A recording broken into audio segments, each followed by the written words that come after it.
આજે તમે તમારા દિલડાની વાત મને કઈ સંભળાવી મારા નાથ? હા ક્ષત્રિય. હવે મારા મનડાની વાત સાંભળો રાજન. હા ક્ષત્રિય. હરિ રાની રે કહું ને રાજન સાંભળો મારી વાતો રે.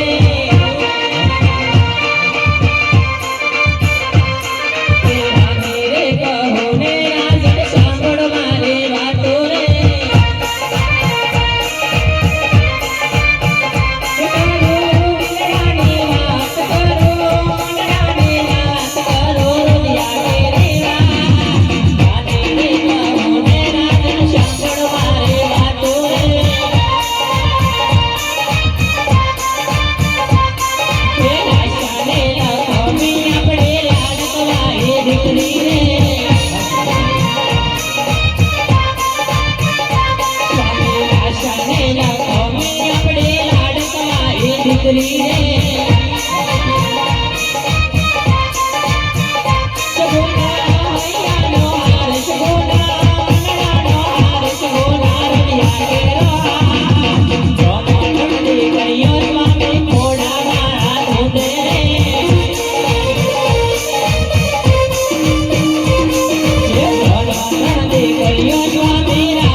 આજે તમે કહો છો કે વાવણીએ જતા ખેડૂત ભાઈ તમારી આજે એટલું જ નહીં ના આણલા તેડવા જતા રબારી ભાઈ પણ તમારી સવારે જો એવરો ફરીને ઊભા રહી જાય છે. આજે આપણી જ રૈયત આપણું જ ધન ખાઈને આપણા જ મુખ જોવા રાજી નથી, આપણા જ શુકન લેવા રાજી નથી. આજે કોઈ દિવસ આપણે આપણી રૈયતને દુખી કરી નથી. હંમેશા રૈયતના દુખે આપણે દુખી થયા છે, આપણા કાળજા વલોવાયા છે, આપણા મનડા વલોવાયા છે.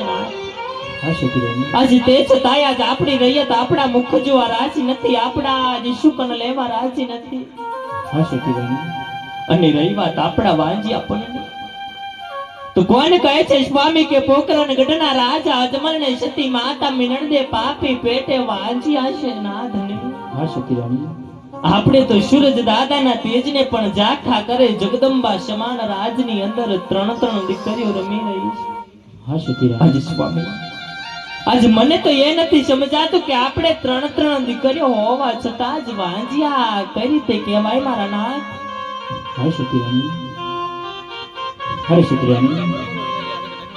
આજે તમે પણ દીકરીઓની મોહ માયામાં આવીને કાંડા ભેલા બન્યા છો. આજે તમે જે વાત મને પૂછી રહ્યા છો ને એ વાત ઓલા રબારી ભાઈને પણ મેં જણાવી હતી. તો આજે રબારી ભાઈ જવાબ આપે છે કે રાજાના દીકરી તો પારકા ઘરની થાપણ કહેવાય, પંખીનો માળો કહેવાય. આજ પાંખ્યું આવીને ઉડી જાય. કદાચ આપણે લૂલો લંગડો બેરો બરડો દીકરો હોત ને તો આજ આપણી રાજની ગાદી સંભાળે. અને આજ ભગવાને આપણને દીકરો નથી દીધો ને એટલા માટે આજ પોકરાની ગઢની રહીએ આજ દગલે ને પગલે વાંજિયાના મેળલા દઈ રહી છે, સતી વાંજિયાના મેળલા દઈ રહી છે. આજ તમારા કેવી વાત પણ સત્ય છે ના? કદાચ આપણે લૂલો લંગડો કે બેરો બોબડો એક પણ રાજમાં કુંવર હોત ને તો આપણા ગયા પછી આ રાજ ગાદી સંભાળત. નહીં તો એક દિવસના સમયની અંદર આપણા પોકરાના ગઢના રાજમહેલને મનમણના તાળા દેવામાં આવે ના. પણ સ્વામી આ તો જેવા વિધિના લખેલા લેખના માથે મેઘ મારનાર આપણે કાડા માથારા માનવી કોણ ધણી? આજ ભાગ્યમાં હોય ને તો હોવને ભોગવવું પડે છે સ્વામી. એ જ તો આપણી ભૂલ છે કે આજ એ લેખને આપણે વાંચી ના શક્યા.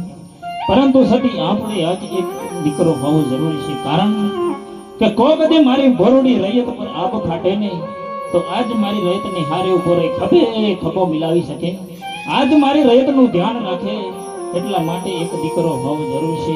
કારણ કે આજ આપણા તુવર કુળની અંદર આપણી કુળદેવી હિંગળાજને આપણે જે દીવો પ્રગટાવીએ છીએ ને કોઈ કદી આપણે વયા જાશું ને તો આપણી કુળદેવી હિંગળાજનો દીવો પણ ઓલવાઈ જશે. એટલા માટે એક દીકરો હોવો જરૂરી છે. કારણ કે કહેવતમાં કહેવાનું છે ને કે દીકરીએ દીવા રહ્યા નથી ને રહેવાના પણ નથી. હરે સતી રાણી, હવે આમ વાજિયાના મેળલા સહન નથી થતા. કાંઈક એવું કરો કે ખાવા પીવામાં ચપટી ઝેર આપો એટલે આ રયતનો ભાર હળવો થાય સતી. હે સ્વામી, હા સતી રાણી. આવી મરવાની વાતો તમે જેવા રાજવીના મુખે શોભા દેતી નથી ધણી. હા સતી રાણી. માટે ઈ મરવાની વાતો ન કરો રાજન.